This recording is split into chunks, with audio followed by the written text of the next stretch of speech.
Him zing nagam mahin nisi in kahin ko tuy bang in alung singye kong ai ta tin azole ti thei lo ol ti thei ra hi ta lo câu ki thei zong hi ta lo alle mange hin ku phat si sa ho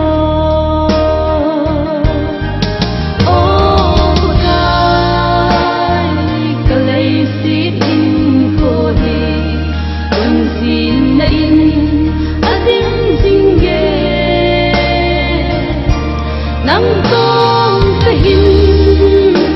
bele nei na sangin nang malovin kal son dan ka thêm thei po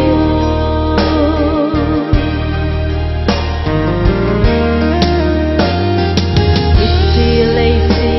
kam thi ma hin nitin thil su ho hin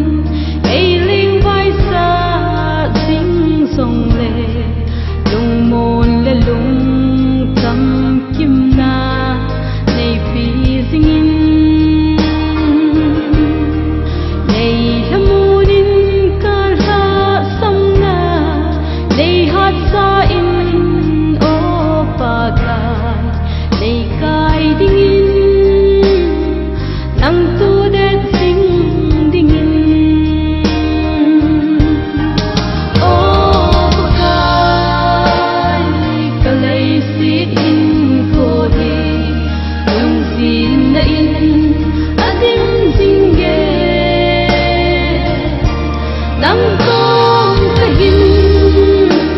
bele nei na sangin nang malovin kal son dan ka thêm thei po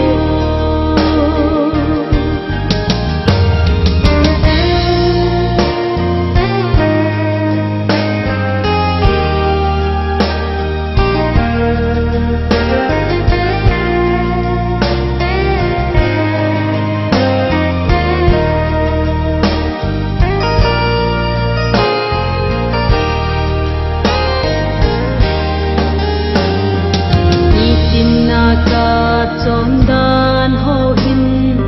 nang ma dau zing zong le nang lo building dang lo nei nung sun lo zen o sa ke ma nang chu ka lung mon na pen le ka ngai sang pen na hi e nei na sangin nang kom kahin bele oh dai kalai sit in ko di lung sin na in adim jingge nang kom kahin bele nei na sangin